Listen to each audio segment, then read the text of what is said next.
We've been trying to study together some of the most basic areas in Torah thinking and practice.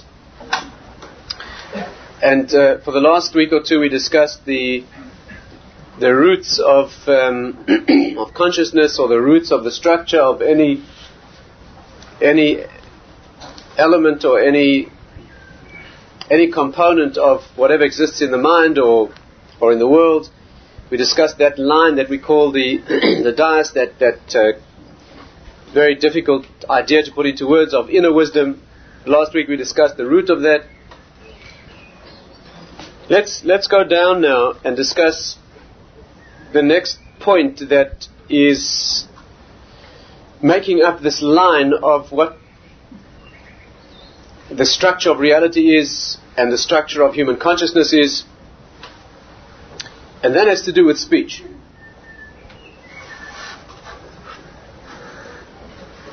In the sources that talk about the structure of these things, they divide up the functions, or the parts, if you like, of the soul into 5 components.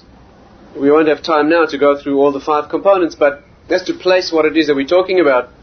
The highest level is called Ratzon. We spoke about that last week.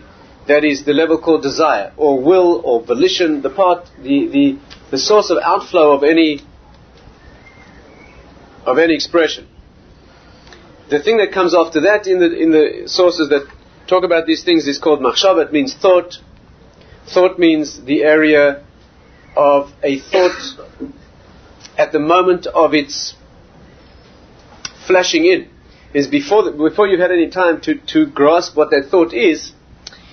For example, when you need the solution to a problem, and you walk around frustrated because you cannot solve the problem, and suddenly there's a moment of electricity when the solution hits you.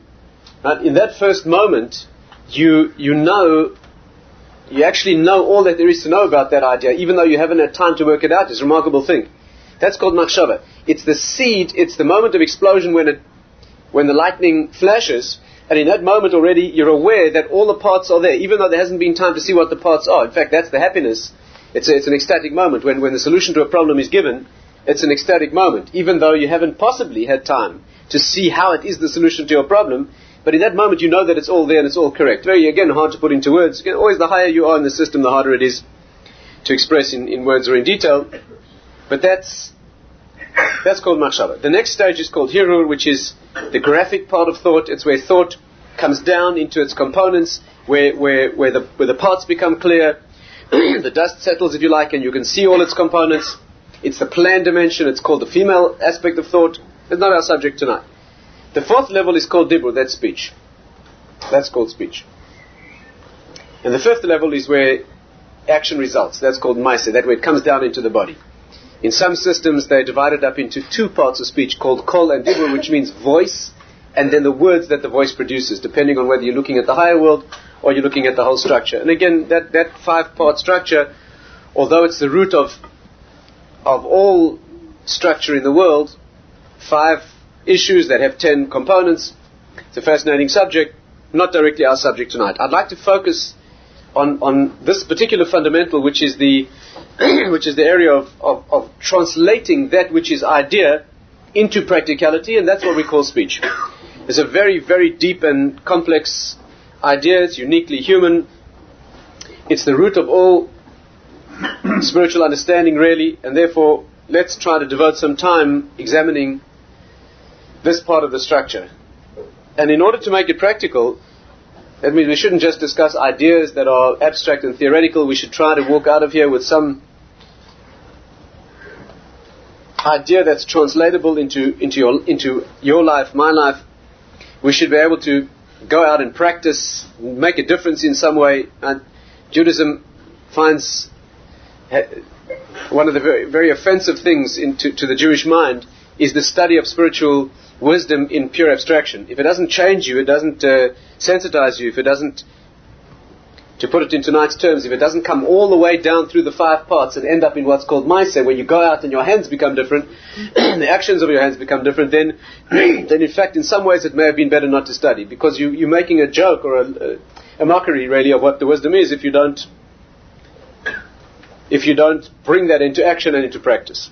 So let's try to focus on this subject with a particular tangible or practical aspect, and that is the mitzvah of guarding speech, particularly in the area of Lashon Hara. Lashon Hara, the evil tongue. Right? What that means is, well, we have to discuss it, and I hope to share with you some of the practicalities just to whet your appetite this evening, that you should study more on your own. But this is the mitzvah of being careful not to say things that are negative, not to say things that are negative about other people that in fact are true. Now, this is a particularly sharp application of the mitzvah of guarding speech. There are many others. One other very sharp application is that it's forbidden to say things that are meaningless. It's a particularly severe spiritual transgression to use words that are meaningless. The Gaon of Vilna says there's a special punishment, there's a special Gehenna, a special dimension of suffering when the soul leaves the body for words that you said that were not bad, they were just silly. Just a waste of time, just wasted words. Energy that is thought translated into expression that really means nothing. And that's when we've thoroughly terrified ourselves with tonight's subject, we can go on and paralyze ourselves with fear about that. But let's see how far we can get with the concept of Lashon Hara, which is not saying things that are meaningless. It is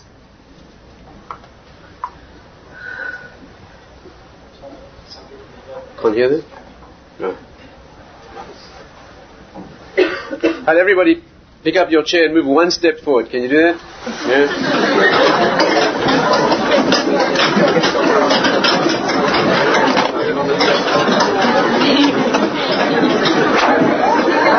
Okay, let's try again.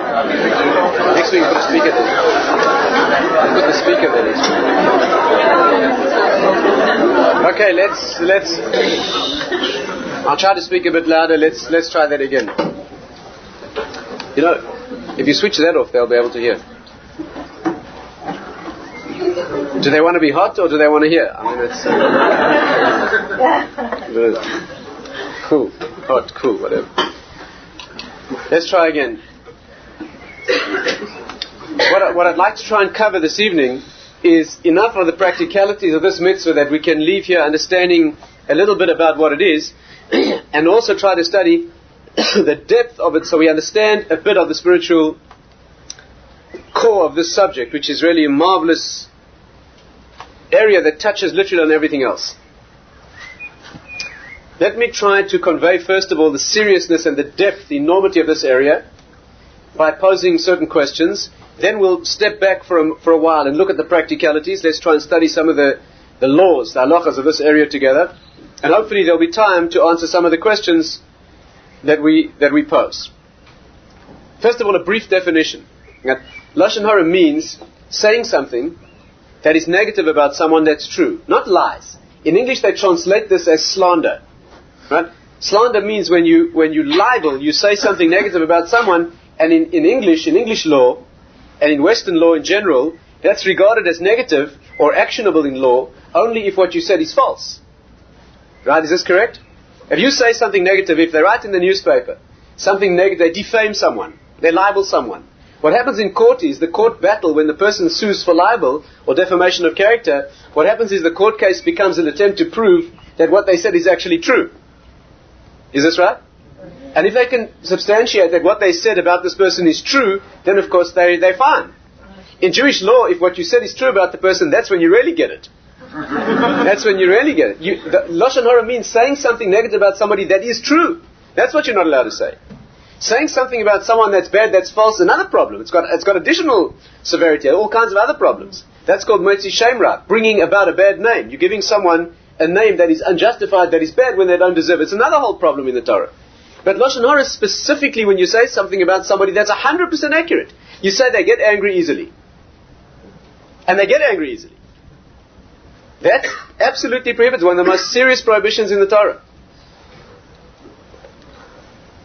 It can be worse. I mean, they say, if you say that the rabbi can't sing, and that the chazan doesn't give a good drosha, that's Lashon Hara. If you say that the rabbi doesn't give a good drosha and that the chazan can't sing, that's murder. That's good.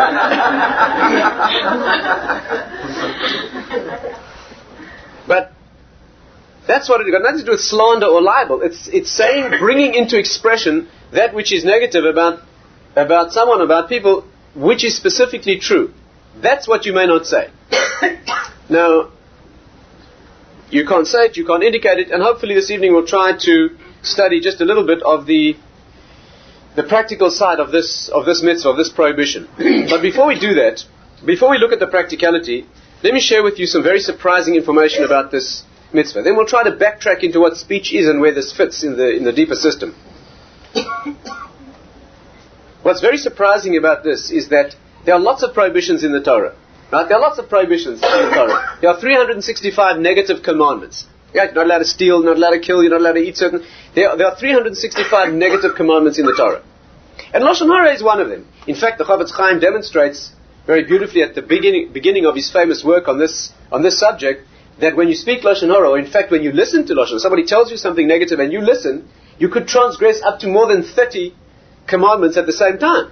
There's many things you transgress when you hear or speak something negative about someone. Not only the transgression of actually saying the negative words, there's all kind of other things that happen at the same time.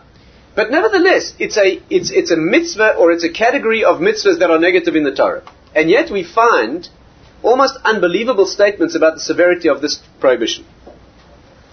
This is very, very frightening because, first of all, it has a severity and an enormity that goes much beyond many other transgressions, and secondly, because it's almost impossible to avoid. That means when you read that you're not allowed to murder, most of us, Baruch Hashem, don't have a problem. Right? Yeah, a real problem. I mean, more than a couple of times, I hope. But Lashon Hara, when you say something negative, it's almost unavoidable. It's almost unavoidable. The two things that are almost unavoidable, and that's why we finish Shmoneh Esrei, we say, Lokai netzoy leshoni meira, protect my tongue from speaking this problem of Lashon Hara, usfasai midabim, and my lips from speaking that which is false. I once asked my Rabbi, why do we ask for these two particular things? And secondly, why do we ask for help in these two particular, why do you ask him to stop you from doing a sin? That's your responsibility. Again, are you with me? We don't finish Shmoneh Esrei and then run through a whole list of all the sins in the Torah and ask for help not doing them. Why do we single out these two? And he told me a remarkable principle. It's because these are so easy that they're almost unavoidable. To say things that are not accurate, to say things that are a little exaggerated or not 100% true, it's almost unavoidable. Therefore, you need special help in this area. And equally, to say things about people that are not complimentary, that are true. Good observation you made about somebody that's not complimentary is almost unavoidable. Almost unavoidable. Even if you refuse to speak, it could be Lashon Hara. You know that? Somebody says, what do you know about so-and-so? And you say, I'm not going to speak Lashon Hara.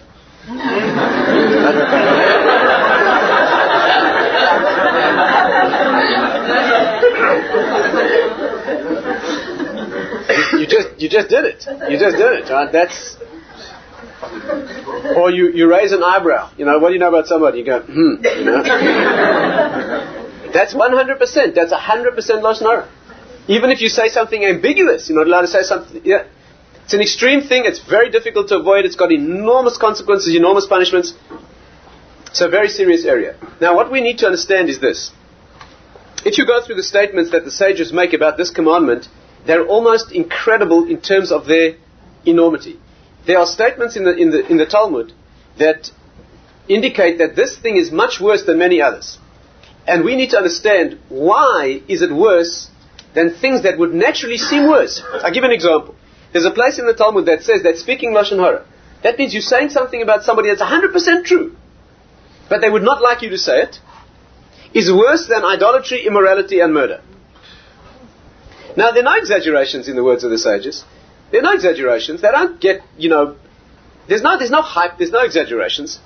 In our tradition, in Torah, in the oral law, in all of Torah, things are 100% literal, 100% accurate.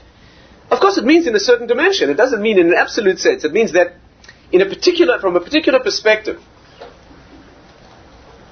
embarrassing someone in public, for example, it says is equivalent to murder. It's equivalent to killing someone. If you embarrass them to the extent that the color drains from their face, let's say. It's equivalent in a certain sense. This is equivalent or worse than all three cardinal sins. Sexual immorality, idolatry, and murder are the three things that you're not allowed to do even on pain of death. Even if your life is threatened, you may not do them. Other things, if your life is threatened, you do. If you have to break Shabbos or eat unkosher food or anything else in the Torah, you desecrate it in order to save a life. The priority of saving life comes above virtually anything else. But those three things you may not do if you have to commit immorality or idolatry, which needs full explanation, or murder. You can't do that to save your life. And this statement we have is that saying something negative, so that person gets angry easily. And it's 100% true. Is worse than these three cardinal sins. Why?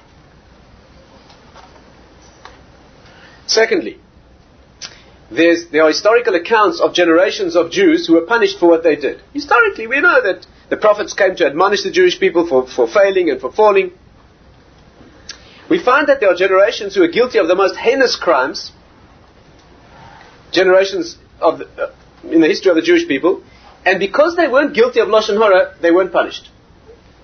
And there were generations that were guilty of lesser things, but because there was backbiting, there was saying negative things about each other, they were punished and decimated. What is it about this mitzvah that holds the key? Put even more strongly, this is almost literally incredible. Listen carefully, because this is a secret that, understanding this secret can not only change your life, but it could save your life. Literally. There are statements in the sages that say, you probably won't believe me, but listen anyway. There are statements in the oral law that say that if you commit every sin imaginable and you don't ever speak Lashon Hara, you won't be punished. But if you speak Lashon Hara, then you'll be punished for it and for all the other things that you did. Now, what's going on? First of all, you should understand you don't get away with anything. It's a world that's built on din, there's justice, there's no getting away with anything. You answer for everything that you do. You don't answer for it, you are that. You are that. You suffer the consequences of what you do because that's who you are. Our concept of the next world, as we've explained many times, discussed many times together, is not that it's a place where things happen to you. It's a place where you simply are what you are, and what you've done that's negative and painful, you experience. In simple English we call it punishment, but it's much deeper than that. So, but what's being indicated here, and without going into too much detail, there are different methods and different dimensions of suffering the pain of what you've affected. What's being said here is that a person who never speaks Lashon Hara the justice will be seen to in a very kindly way. The way it's put in certain sources is that Hashem himself deals with you. That's a very rare thing. That he himself will deal with you. The way it normally goes, we'll have to explain this in much more length, much more detail, is that the normal way that justice is meted out in the spiritual world is through certain agencies and certain mechanisms of justice. The way the sages put it is that you get put in a courtroom that functions exactly like a human courtroom. It says, Dira de Malchusa ka'en Dira de Hara. That means the judgment in the higher world is exactly like a court case that takes place in this world. We'll have to discuss this in detail. It's a marvelous thing to understand. But one of the meanings of the statement is that the system is set up in such a way that the retribution is made from the damage to the system itself, as if to say that he remains above it. There are very rare occasions where Hashem himself, in a personal sense, gets involved. On the positive side, it says that all that he does in the world is done through agencies, through the English word angel is a hopeless translation, but malachim, whatever that is, let's use the word angels for now, certain agencies or emanations, except three things. The rainfall, when the rain falls, he does it himself. When a child is born, he opens the womb himself. And when the graves open in the resurrection, Tchias HaMeisim, that is done personally. He holds the keys to those three things, it says. The others are all done through devolution of authority through the channels. What's being said here is that punishment or effect or sensing, going through, experiencing the negativity of what you've done through the channels, which are much more severe, because there's no credit given, it's exactly accurate, that if you don't speak Lashon Hara, you won't get that. Now, this boggles the mind. What does that mean? What is going on here? Why is it that I can do anything I wish, and there'll be a certain, for purpose of this discussion, certain escape. But I say one bad word about somebody, and then I get slammed for that and everything else. Why is this the key? Why not murder? Why not immorality? Why not all kind of things? That's what we have to understand. Why is this the key? Why does this hold the key to one's existence in the next world? You know, the Chofetz Chaim, who was alive during this century, there's still people alive who knew him. I personally met and spoken to people who knew him well. Chofetz Chaim died in 1933. He devoted a large part of his great, enormous mind and energy to publicizing and teaching and sensitizing the subsequent, his generation and ours, to this mitzvah of Lashon Hara. Right? Enormous amount of energy put into it. He wrote the classic definitive work on this mitzvah. The Chofetz Chaim, in fact, is known for it. The word Chafetz Chaim means in Hebrew, it's taken from the verse in Tehillim that says, who is the person who wants life? Chafetz Chaim means desires life. He who guards his tongue and his lips from speaking these things. He became known as that. His great work is called Chofetz Chaim. It's essential reading, by the way. After this discussion, you have to, if your Hebrew is not good enough, it's been well translated, it's been adapted, there are simple versions of it, there are simple versions with practical examples how to handle this mitzvah. A couple of years ago, there's even a pictorial version that came out. You can be illiterate and study it. There's a comic book version. It's excellent. I think it's called Who Wants Life? Have you seen it? It's excellent. They're very good books that digest this into, no matter how semi-literate you are. And that pictorial one is excellent, by the way. It's excellent. It goes into a lot of detail and it actually depicts the scenarios that are problematic and how you have to cope with them. He wrote a whole book in two parts. The first part is Lashon Hara and the second part is Rechilus, which is very closely related. Rechilus is tale-bearing. Right? You're not only forbidden to say something negative about someone, you're forbidden to say something that isn't even necessarily negative to someone else who will dislike them because of that. That means you tell someone that so-and-so did or said something about you when you know that it will cause friction or enmity between these two people. You may not bear that tale from A to B. As many of the same laws and the same parameters and the same exceptions as Lashon Hara, both of those ideas are expressed. He goes through, that is the definitive and classic work on this subject, and it is readily available. It's something that's, I hesitate to say this, but you don't even have to be religious. Even if you haven't yet sort of fully taken on Shabbos properly, the way you know you should. And even if your kashrus is, you're not yet drinking only Chalav Yisrael. If that's your... Nevertheless, you don't want to say bad things about people. Why do you want to do that? Don't tell me you're not religious yet. You're not religious yet, so... Fine, so you're not religious yet, so you'll get there. But that means you have to walk around saying bad things about people, especially when the consequences are so enormous. It's a good place to start.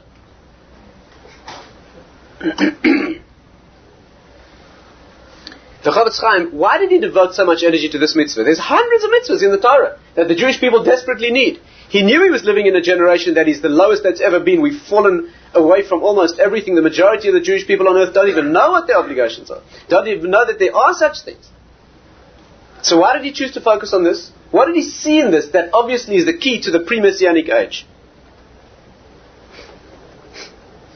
He himself was a stupendous expert at this. I mean, he went on record as saying that he personally could have said about himself that ever since he reached sentience, ever since he was old enough to know anything, he had never said a word ever negative about anyone else.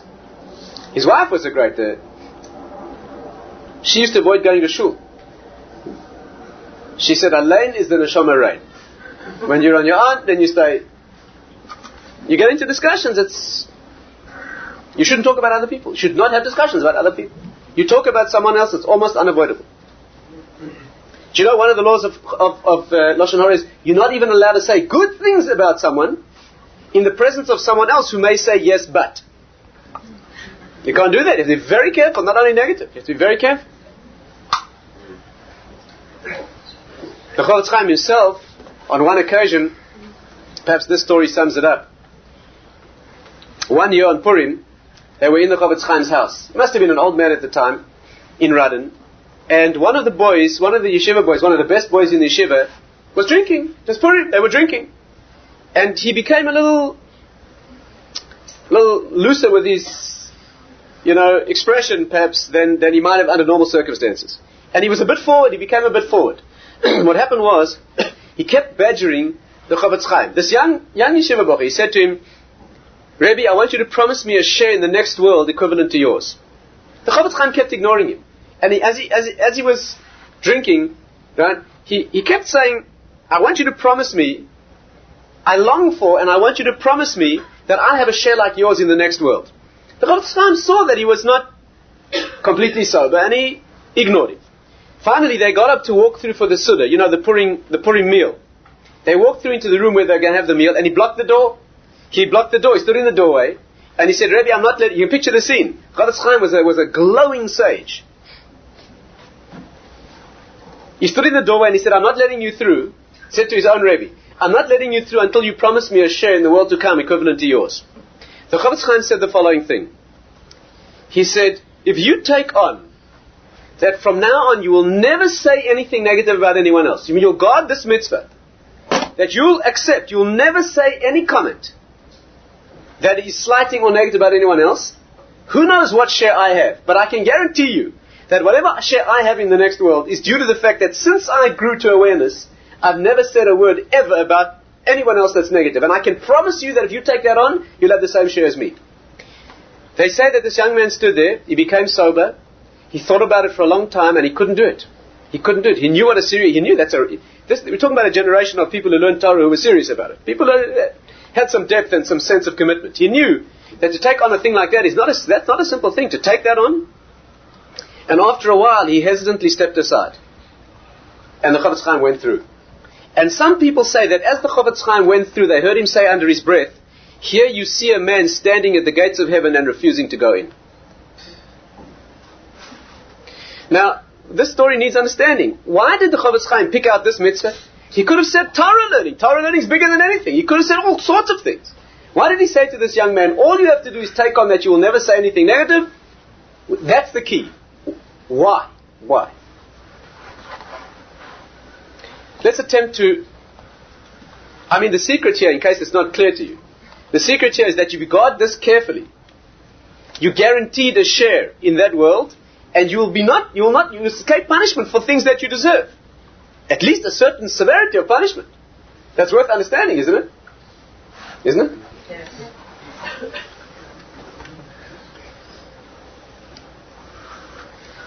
Let's try and understand. First of all, what are we talking about in practice? Let's not forget to cover the practicalities. But again, I urge you need to study it for yourself, perhaps with a chavrusa or in a group, or at least read up on the subject. It's not a complicated subject to understand.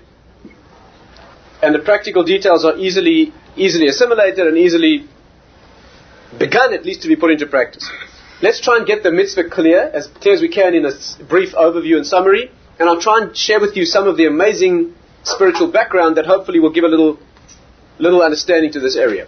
Lashon Hara again means saying something that is negative. That's true. That's what it is. When people tell you, most people who have heard of this mitzvah, the classic mistake they make is thinking that if it's true, it's not Lashon Hara. You say, you're not allowed to say this business, but it's true. I saw it with my own eyes. It's true. That's fine. That's Lashon Hara. Right? Let's get that clear. It applies to speaking or indicating with your body or body language or writing or anything that is an expression. It is even ambiguous things. Like, for example, the example the Chofetz Chaim gives is someone says to you, where can I find a light? So you say, go to so-and-so's house, they're always cooking. That's ambiguous. It may mean they're always cooking because they're feeding waifs and strays and they're always feeding hungry people. Or it may be they're people who eat all the time. Right? You're not allowed to say that. Since it could be taken negatively, you can't say that. Right? Even that you can't say.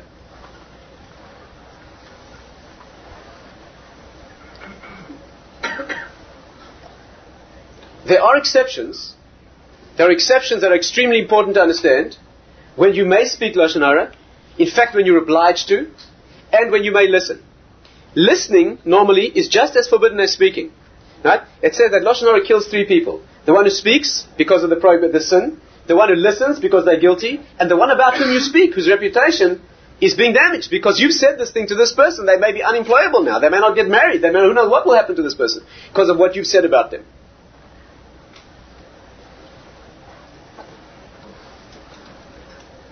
You may not say it, you may not listen. The listener transgresses exactly the same prohibition as the one who speaks. You may not listen.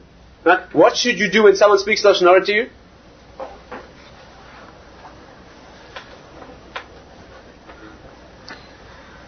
So there's a mitzvah. You have to know. First of all, it says you're not allowed to listen. What happens if it's difficult to avoid? Your family, for example, right? You are knowledgeable about these things. You come to study. Let's say your family members are not yet so knowledgeable, right? You sit down to dinner. They start talking about Aunt Daisy or whoever it is they talk about. What should you do? The wise way to handle it, just from practical experience, is not to start criticizing, especially your family at that time. That's not the way to do it. The way to do it is at a time when it's not an issue. When it's not an issue, right? They sit there quietly at the table like your family normally does. You pipe up and you say, folks, I went to this very interesting talk this other evening where we learnt about this thing called Lashon. They will say, oh, what is that? You give them a whole speech about Lashon, then they become aware that you are sensitive. And once a person's been sensitized to this, it's very difficult to speak Lashon. Once you know it's forbidden, it's such an offensive thing to do that when you catch yourself, it's usually quite clear. Incidentally, quite apart from any religious motivation, if I had to speak to someone, you asked me to explain this mitzvah to a non-Jew, or to somebody who has got no interest or knowledge about mitzvahs, I personally, it's my humble personal opinion, I think that you can understand this mitzvah without any reference to the spiritual. I think you can understand this mitzvah very deeply on a purely practical level. Namely, if I sit down with you for a cup of coffee, right, and you lean across very confidentially and you look around and you tell me some fat, juicy piece of gossip about someone else, right, you block a relationship with me immediately. Because it's absolutely patently obvious to me that if you're prepared to tell me something like that about them, you're going to tell the next person about me. How can I open up to you? How can I have a relationship with you? Isn't that obvious? If you're prepared to share this with me, that you know that person wouldn't like, that I don't know, that is humiliating or negative or what about that person, right? You're getting pleasure sharing with me that information about them. How could I possibly be open with you about me? Because it's absolutely certain that the next person you speak to, you look around confidentially to make sure I'm not there. You'll tell them about me. So you kill relationships. You kill any openness. How can you do that? There should be such a humiliation in doing that. You should be so ashamed when you lean across the table and you say something negative about someone else. There's such a two-faced... It's quite obvious that you don't want them to say to a third party what they know about you. So, that's not why we do it. We do it because it's a mitzvah. But if you need practical understanding, surely that should be good enough. What happens when somebody speaks Lashon Hara to you and you cannot avoid listening? You can't avoid it. You're traveling at 35,000 feet across the Atlantic and it's very bumpy. And every time you try and leave, they keep pushing you down into your seat and put his belt on. And you're sitting next to this very vociferous character who tells you Lashon Hara from takeoff to landing. What are you supposed to do? So first of all, dominate the conversation. That's what you do. You speak from beginning to end. That's what you do. Whether they're speaking or not. When this lady starts speaking Lashon Hara, you say to her, Madam, I wonder if you mind if I just chazar my Gemara with you. And then you go over a whole Masechta Makkos from beginning to end, page after page. And so they think you're a little strange. So they think you're strange. What's wrong? If that doesn't work, be sick in her lap. What's the difference?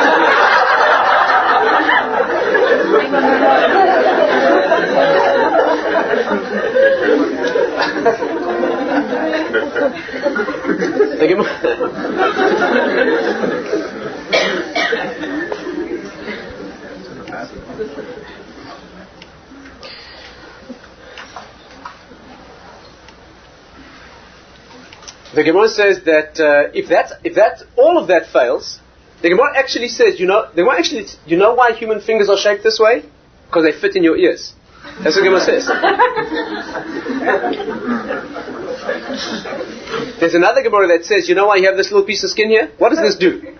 I can assure you medically it doesn't do anything. It doesn't help you here. The Gemara says it's easily folded up and stuck in your... That's what it's there for. If all that fails, you're forbidden to believe what you're told. You're forbidden to believe what you're told. For example, when you have to listen, let's say you're a therapist. You're a psychiatrist or a therapist or a counselor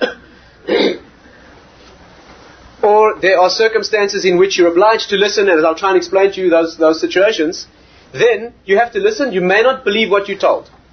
You may believe that it's possible.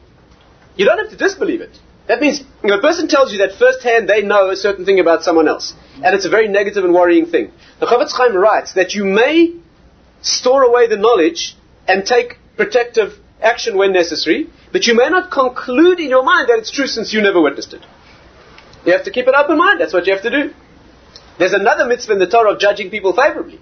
No matter how awkward and how extreme you'd have to be to explain their actions, favorably, there's an explicit mitzvah in the Torah to do that. And therefore, when you hear something negative about someone, you have to rationalize to yourself, even though it's extreme, that's not negative. Many times in life, by the way, you'll make a negative judgment about someone, you'll find you were wrong. You'll find you actually were wrong. I heard someone recently was traveling by air it happened to be from Johannesburg to Tel Aviv. And this person happened to be sitting on the plane. I'll just give you an example. I mean, there are many books that have been written about judging people favorably just to show how wrong you can be. This person was traveling on the plane, and in the next row was a rabbinic-looking character. I mean, a man who looked very rabbinic. He really was dressed like a rabbi. He looked extremely orthodox, and rabbinic. And this person knew about, was an observant Jew, and they noticed that he wasn't doing anything an observant Jew is supposed to do. That means they looked carefully at this man, and they noticed that when all the Frum people got up to daven, they made a minyan, a lot of Jews, that they went to the back, he didn't join them. That in public, he flagrantly ignored, that means they got up to make a minyan and daven, and he carried on sitting in his chair reading. He wasn't even reading anything Jewish. He was reading completely secular material in public. He didn't join the minyan when they went to daven, and this person was getting very upset. How can you do that? I mean, they themselves weren't that religious. But when somebody looks very, like a representative of the Jewish people, very rabbinic, and in public they flagrantly break everything. And then they were served the meal, and they watched carefully. This man ate without saying a bracha. He ate without making a blessing. He never washed his hands, he never made a motzi, he never made any blessing. He ate the food, he never made a blessing, and this person was getting very incensed. Very incensed. And many times during the flight, he restrained himself from going over and giving him a real... And one thing after another happened the whole flight like this. It was a real disgrace. Then what happened was that when they got to Tel Aviv and they were offloading the plane, the person decided they're going to go over this person and just tell them they couldn't let such a thing go. And they made up this whole speech about what a disgrace this person had been in public. And as they walked over to him, they saw his father's coffin being unloaded from the plane. He was an oinen coming to bury his father, and you're not allowed to do mitzvahs when you're an oinen. Okay, you may not make blessings, you're not allowed to daven, you're not allowed to do... He's coming to bury his father in Israel. And he was observing the law perfectly. You have to be careful before you judge people.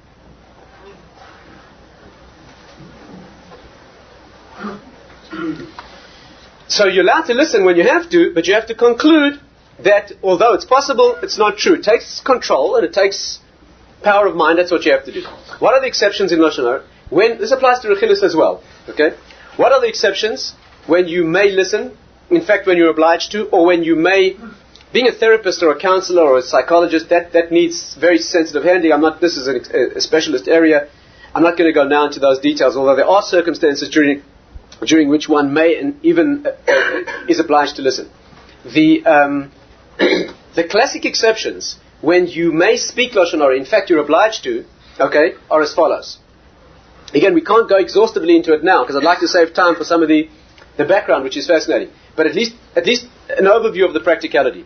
When may you say something negative about someone is to prevent harm.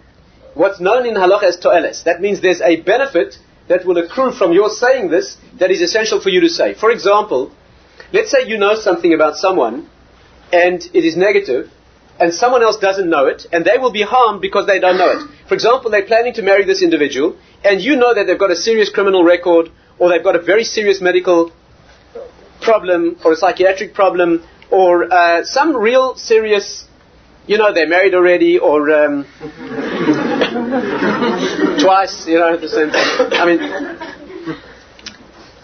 Then you have to tell the person. In fact, the Chavetz Chaim writes, even if they do not ask you, you have to tell them. It's not only if they ask you. You have a mitzvah to tell them, right? To prevent them from, if you're standing outside a store, a shop, and you know that this shop is selling false, yes, it's selling goods that are, yes, they are counterfeit, they're labeled wrongly, right, they're not the genuine item. And someone walks in to buy. You have to tell the person that you have to know your stuff, you have to know what you're doing. If, for example, they're charging more than some other place, that doesn't justify your telling them. If they're allowed to charge more, even though the person could get it cheaper elsewhere, that's not illegal. Unless it's a staple. In Jewish law, there's certain things you may not charge more than a sixth above the market price. You have to know what those things are. But if it's not one of those staples, they're charging what they're charging. That's not. But if they're doing something that is dishonest, that is damaging to then you have to tell the person. Or that someone wishes to employ someone, and you know again that they have some serious problem of honesty in their previous employment, that may be an ongoing thing, etc. Then you're obliged to tell the potential partner, or employer, or marriage partner, etc., you're obliged to tell them. However, and this is the part that has to be very well understood, before you say it, you have to cover a number of criteria that are exquisitely sensitively tuned, and you have to check that each of these is in place before you do it. Are you with me? Again, you know something about someone, okay, serious problem, and someone else asks you, I'm thinking of marrying so-and-so, or becoming engaged to them, do you know anything about them that I should know? And you in fact know something serious about the person. Before you tell this person, you have to check a long list of criteria that have to be in place before you do it. And they're as follows. Perhaps not exhaustively, but some of them are as follows. 1. The thing has to be serious enough that it might change their mind. If it's a minor thing, you may not say it. Let's say, for example, they want to marry someone, and you know that they're not a very strong person. They get flu often. They're sort of weak in their constitution. You're not allowed to say that. That's not a serious enough deficiency. All you're doing is putting a problem into the person's mind that's not serious enough to make any difference in the situation, so why say it? Secondly, you have to know the issue firsthand. You have to have been witness to it yourself. If you heard it from someone else, that's absolutely out of the question. You can't say it. You can't repeat something that's hearsay. You can only say it if you have first-hand knowledge that you were once personally engaged to that person, or employed them, or whatever, and you personally witnessed this thing, then you have to say it. Thirdly, you have to be sure that you get no vindictive pleasure out of saying this thing. That means, let's say, for example, they cheated you, they harmed you in business. And you are now going to tell this prospective partner about it, and that will cancel the deal. And you will get pleasure out of it because there'll be retribution, there'll be what we call nakama, right? That is revenge. You'll be taking revenge on this. It's a Torah prohibition to take revenge, right? You know that. And to bear a grudge. You may not... Do you know what the difference is? Do you know what the halachic difference is? Taking revenge is... Can we discuss this once? Taking revenge is where you do to them what they did to you. Yes? Someone says, can I please borrow your lawnmower? And you say to your neighbor, can I borrow your lawnmower? And he says no. Next week he comes over to you and says, can I borrow yours? If you say no, you're taking revenge. You're doing to him what he did to you. You're not allowed to do that. Bearing a grudge, right? Natira is when you go to your neighbor and you say, can I borrow your lawnmower? And he says no. Next week he comes over to you and says, can I borrow yours? And you say, sure. I'm not like you.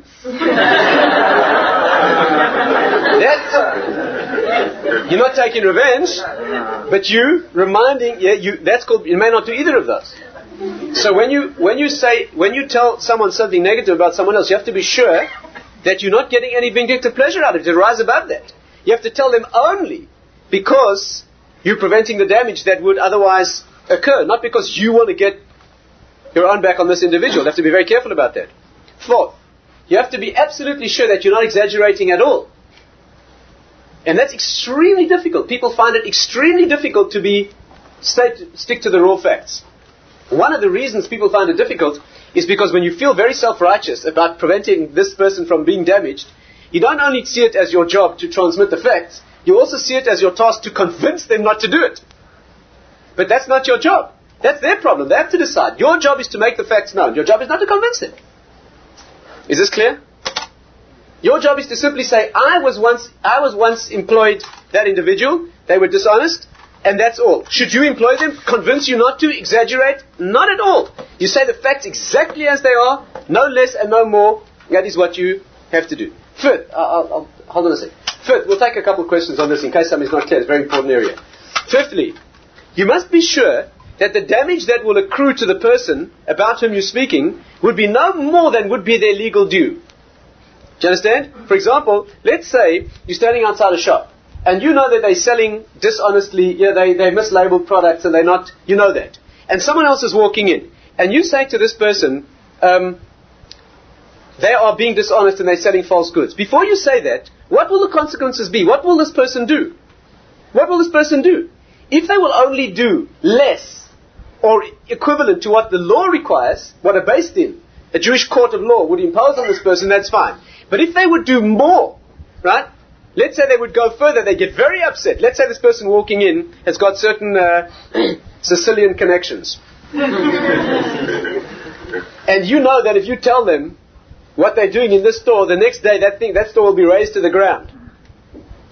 Which is much, and maybe human life will be... You better be very careful that you satisfy all these criteria. Are you sure about it? Did you see it yourself? Is it accurate? Is it significant? There's another criterion as well. Could you achieve this some other way without saying Lashon Hara? If you could achieve the same end another way, you may not say it. There's a list of criteria that have to be covered. What are the questions? Is something not clear? What about if you're asked for an opinion about a person? An opinion about it. That's an excellent. Yeah, that's an excellent question. It's not simple. Most authorities say that where the structure of the situation, and the question here was, did you hear the question? What about when you're asked for an opinion about someone? It's not a fact of something harmful that you know. You ask for a professional opinion, like a reference. Many authorities say that if the situation allows it, for example, let's say some companies employ people to advise them about prospective employees. When the employee comes in and exposes himself to that examination, right, that situation allows the person to make... They're not telling their employees any fact about this person. No. They're saying that, in my opinion, this person is not suited to this job, let's say. That's acceptable. I'm not actually... That's not quite the example I'm talking about. It's where the employee is already working within a company and, say, the director asks the manager about how well the employee is doing their job. It's a very tricky question. In general, he's allowed to give an accurate assessment because it's the welfare of the business. Yes, is this, and it's a tacitly or even explicitly accepted part of being an employee that your work is subject to being monitored, that you do what you're supposed to be doing. But it can get very difficult and touchy, and so that has to be, you have to be very, very careful and ask your local Orthodox friend before you. So you mustn't take revenge. How do you count for an eye for an eye? An eye for an eye is our subject's not exactly revenge tonight. An eye for an eye in the Torah means that if you injure someone, you have to pay them exactly the value of the damages. In fact, you have to pay them 5 categories of damage. The Gemara brings very clear proof that it does not mean that you gouge out their eye. It doesn't. The Gemara brings proofs for that and why it's expressed that way. Incidentally, there are times when taking revenge is a mitzvah. There are times when we are commanded to take revenge on the nation of Amalek, for example. It says that it's Hashem's glory when the evil forces in the world are destroyed by the same methods that they try to damage the goodness in the world. That can be a mitzvah. All these negative things have a positive application. What if you've been asked to do jury service? Are you listening to Lashon Hara then? I can't answer that now. That's much too complicated because it touches on the law of the land, which is very complicated. You're obliged to obey the law of the land. That gets into the law of what your obligations are to non-Jews. To Jews, sometimes they're more serious, sometimes they're more lenient. I can't answer that now. Yes, please. What about in terms of property, like if you're buying a flat and saying the agent of this person giving information about the area? That could be even worse than Lashon Hara. That could be downright business dishonesty. That could be direct damage. Actually, halachically, that's considered indirect damage. So, if they knew the root suspect. Right. So they're selling you false goods. That's called a mekhatos. Halachically, there's no deal. Halachically, when you discover that, the deal's undone retroactively. Are you with me? The question there is he liable for damages that you've incurred along the way? That's a fascinating area which is called groma. Groma means that you're not the proximate cause of the damage, you're an indirect cause. That means he got damage through you, but not through your direct action. So halachically, that's a fascinating. I can't go into that now. It's a marvelous subject. We can talk about that separately. Yes, please. Can you explain why it was the murder? I'm going to get there. Yes, please. We're asking now only on the practicalities. I'm going to try and give you the spiritual background here. If you're a teacher, and either you've got two students. Oh, that's a very good question. A teacher or a parent who has to say something about a child, right? Or you have to tell a parent about their child. Saying Lashon Hara about a child is much worse than saying about an adult. If it is Lashon Hara. And the reason is a child cannot forgive you. Only an adult can forgive. Somebody under Bar Mitzvah is incapable of forgiveness. They don't have das. They haven't grown into legal majority yet. So again, you can speak about a child if it's necessary. When you go to the Rabbi or the parent and you say your child was misbehaving, and you say it accurately, saw it firsthand, etc., etc. The whole point here is not that the parent should. You're speaking to the one who can correct the child who needs to know. That's an absolute mitzvah. You have to do that. It's between two children, and they're telling tales about each other, or they're having an argument, and you reach for something needs to be sorted out, and it's going to influence your opinion of that child. It can't. You have to use very good judgment about whether asking the child to tell you about the other child is necessary in that situation. You know, my sister was in Johannesburg. Her child. My sister's a radiographer. She was in the X-ray clinic one day when a woman from her own school came in with a child with 4 broken fingers. Right? And she had an X-ray. What happened was the child. They were standing outside the classroom and it was locked. So the teacher asked the child to climb in through the window and drop down inside and unlock the door. The child climbed through the window, and while he was holding on the windowsill, another child outside didn't realize that he was there and slammed the window. Okay? So he broke 4 of his fingers. So the mother said to the child, who was the boy who did it? This child is 11 years old. He said, Mommy, I'm not telling you because it was an accident. It's not necessary for you to know who the child was. Isn't that remarkable?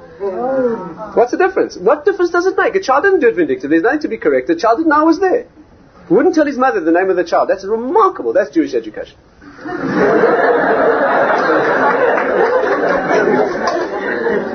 So you'll find that in homes that are fussy, that make this, you'll find that even very little children are easily trained. They'll often tell you a certain thing happened. They'll tell you they're not going to tell you the name of the person. They know it's wrong, and it's yeah.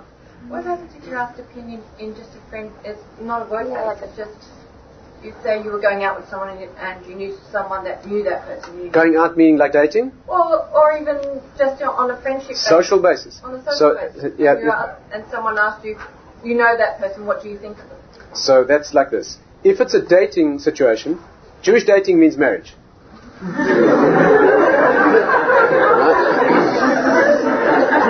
I mean, see me privately. So dating's a serious business. Dating's a serious business, right? It's set up from the beginning with a view to marriage. That's why you're dating this person. What other reason would you want to date? So, got a long way to go, yeah. So that's a very serious business. If it's a social contact, right, which has got no real particular contractual, marital, other thing, that gets a little bit more thing. Even in a marital situation, you have to be very, very careful about what you say when it's an opinion. That means that to describe the person's character and what their strengths are and their special, which is what the person wants to know to see if there's compatibility is fine. But it's very dangerous. Because, do you understand the fine line between... it's one thing to describe a person's character and bring out all their beautiful points, etc., but it's almost inevitable that there'll be something that's relatively not that good or by implication is not there. And implication in Lashon Hara is a problem. So you have to really be expert. Shatchanis, that means being in the field of helping people get married and suggesting someone for someone else and so forth, where you really do have to describe the person. It's a very, very delicate halachic area. You really, really have to know your stuff in order to know how to describe a person without transgressing this area. It's best left to experts. Yes, please. Does the principle of the prevention of harm extend to the prevention of harm towards yourself? For instance, if someone's hurt you and you immediately need to offload what has happened to a friend, so you've got a 24-hour a day counsellor. What happens in that situation? So when you say harm to yourself, you mean physical harm. No, well, those are two different things. The question here was that if you have some problem and you need to confide it to someone, and because you live in Australia, there's no one around close by who...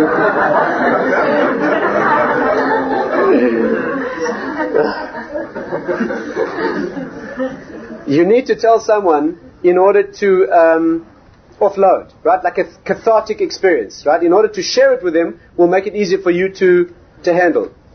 Physical harm is a very different thing. If you're telling somebody because you think you're in danger, you definitely have to do that with all the criteria that we mentioned before. But when you're telling somebody in order to offload, it usually is a situation with a counselor where this is a problem. You come to this counselor and you tell them this. A lot of counseling is really offloading. That means there'll be no real practical advice, but it will help to speak about it. At least that's the theory. That's a very, very vexed situation halachically. The first problem is a technical, professional, psychological question. Will it help? Does it really help? There are Jewish sources that make it clear that sometimes suppressing it in the correct way may be better than giving vent to it and building up a conditioning in terms of anger about that thing. That needs very, very careful judgment. But let's make an assumption that there may be a situation that telling it over helps, and there certainly are situations like that, even where there'll be no practical, advice or outcome. Many halachic authorities who've dealt with this say that if correctly done, that is justification. That means the counselor knows that there's very little they'll be able to suggest here. A person's in a marital situation or locked into some situation where there are very, very few options. But being able to share it will take the tension out of that situation. So under those circumstances where therapeutically it's professionally judged that this is positive, where that is the case, and the counselor refuses to believe the facts, may not believe the facts. You may assume that they may be true to the extent of advising the person, but you may not personally assume that you've seen it firsthand since you didn't.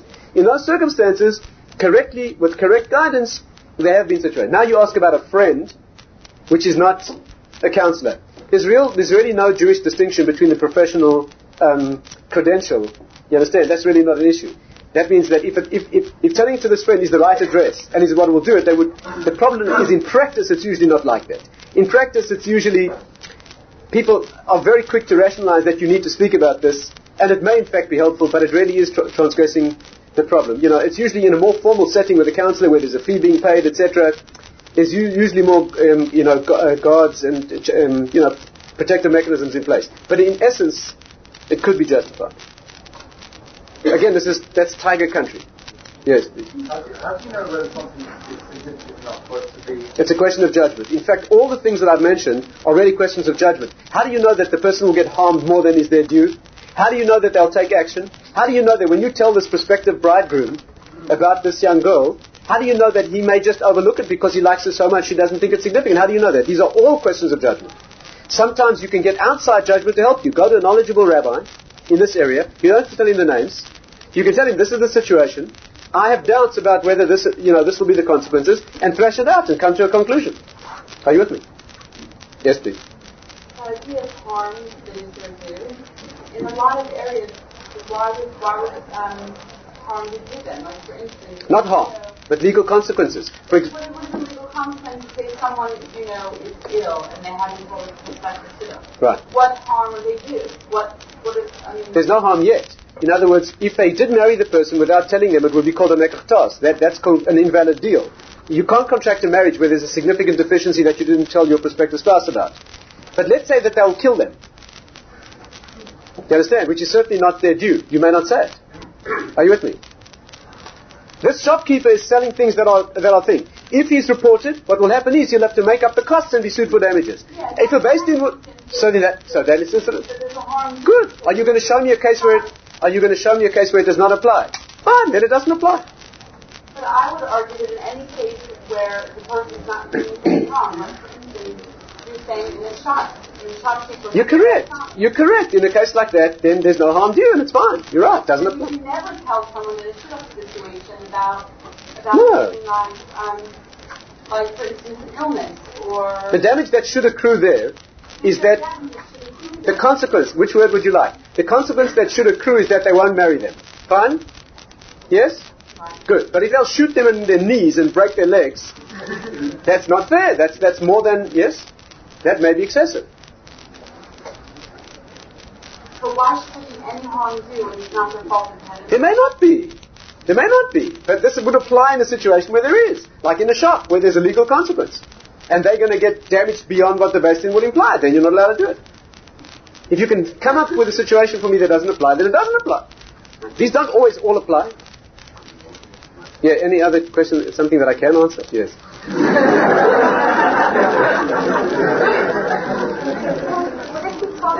About someone that you keep the person anonymous. That's fine. That's fine. Provided, it's not clear to the one about, yes, are you with me? You say, like, I'm engaged to this person,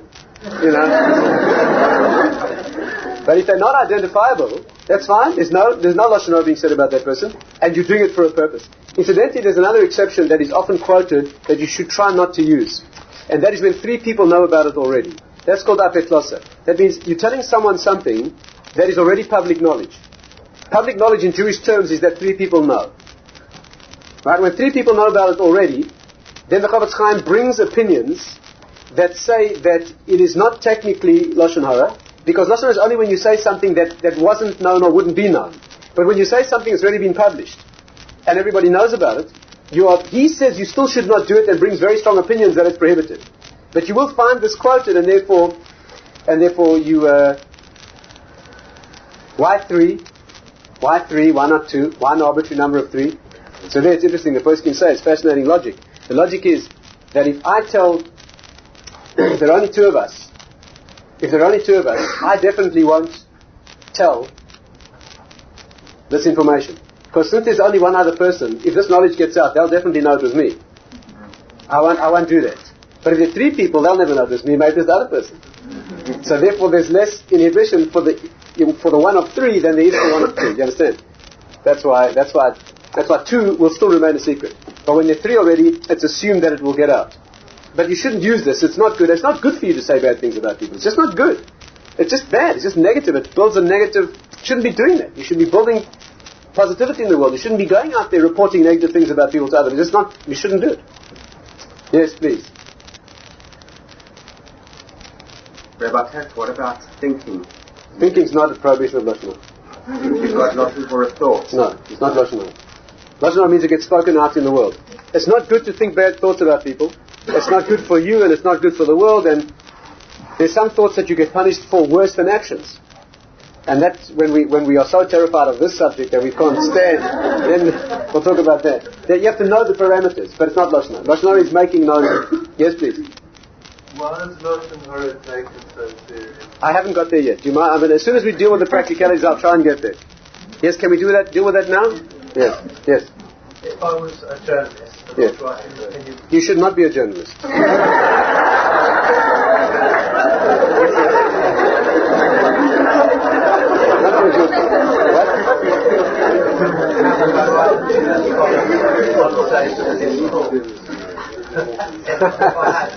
I see. Let's revise that. If you're a journalist who wants to repeat, you want to give over the talk, you report on Jewish events around town. You go to kosher Jewish events around town and you report it, right?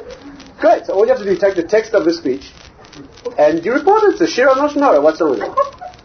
If you comment about the quality of the speaker,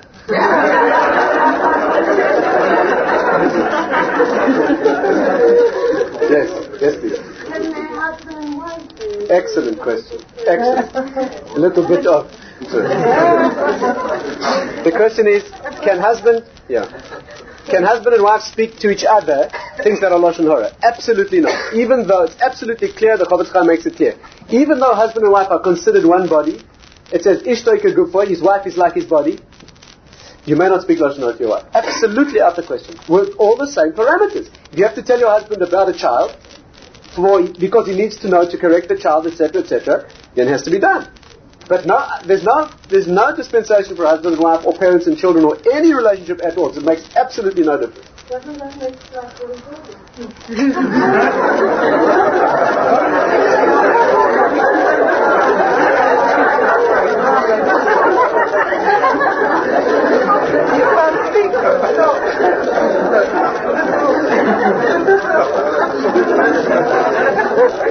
Okay, next week.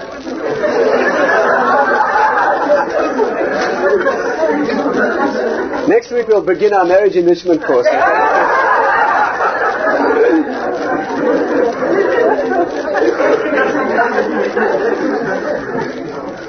saying about a child, incidentally, I mentioned that because a child is not of legal age, cannot forgive. Right? It's well known that the Stifler was a great Torah authority in Israel. I had the privilege of meeting him a couple of times. The Stifler was an amazing giant in Torah. It's well known that once he was in shul when a young child, 7-year-old boy, was the Stifler saw him reading during davening, during the tefillah. He saw him reading a big book. It didn't look like a siddur, so he thought he was learning. He thought he was learning instead of praying, instead of davening. So the Stifler walked up to him and he remonstrated. He admonished the child. He said, "This is the time for davening, not for learning." The child showed him it was a big siddur. In other words, he had criticized him wrongly. Okay? 7 years later, the Stifler arrived at the child's bar mitzvah. You know what? You understand that? He walked into this strange child's bar mitzvah. People, like one of the greatest men of the generation, walked into this bar mitzvah. He went up to the child and asked him for forgiveness for having criticized him 7 years before. He'd been anxious for 7 years, right? Because this child couldn't forgive him. But Moshe Feinstein once, is also well known in New York, he once walked into shul. He's a great Rosh Hashiva. Moshe Feinstein is probably the greatest halachic mind of our generation. He walked into shul and it was a 7-year-old child sitting in his seat. And Rabbi Moshe, in a gentle way, a gentle fatherly way, he wanted to take something out of his seat, and the child realized that he was sitting and the child moved. But there was a possibility that the child was embarrassed because he'd been sitting in Rabbi Feinstein's seat. He arrived at his bar mitzvah 6 years later, and as soon as the boy stepped down from his aliyah, Rabbi Moshe walked out to him in front of everybody and he asked him for forgiveness in case he hurt his feelings when he was 7 years old, 6 years before. I don't understand these things. Yes, please. Can one speak Lashon about himself? That's an excellent question. There are sources that indicate very clearly that you can't speak Lashon Hara about yourself. It's debatable halachically exactly what it's. There's a famous story about the Chofetz Chaim. They tell, some say it's not corroborated. There's a famous story that he was once traveling on a train when a young man was sitting in the same compartment as him. Now, there were no photographs, even if there were, those people didn't read the newspapers, and there weren't photographs, so he didn't know who this old man was. And the Chofetz Chaim was very humble. He used to wear like a wagon driver's sort of a cap. Right? He was a very, very humble and small individual. The Chofetz Chaim, in a very friendly way, said to this young man, "Where are you going?" So he said, "I'm going to see the greatest man of our generation, the Chofetz Chaim." So the Chofetz Chaim said, "No, I don't know if he's the greatest man." So this young man said, "What are you saying? He's the greatest?" The Chofetz Chaim said, "He's not that great." So he was so incensed, this young man, he walked over and slapped him.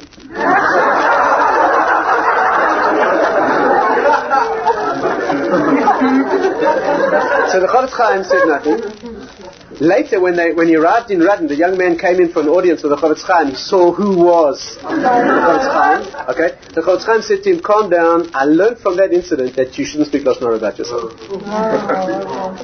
So, it's not clear if it's corroborated, that story or not, but that's an interesting halachic question that needs more analysis. I mean, in general terms, you should certainly not say bad things about yourself that are true. Why should you do that? Right? Yes. That's it. Can we move on? Okay. Fascinating subject, right? Essential. Have to study. Now,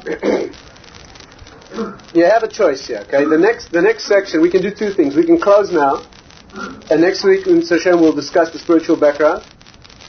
I think that's wise. No, it's late already. Yes? They'll do it properly next week. No? So let's do it like this. Let's summarize what we said up to now. I'll summarize the questions for you. You'll have a week to chew over. Okay, this very, very fascinating area. Next week in Mitzvah Hashem, we will not deal with the practicalities.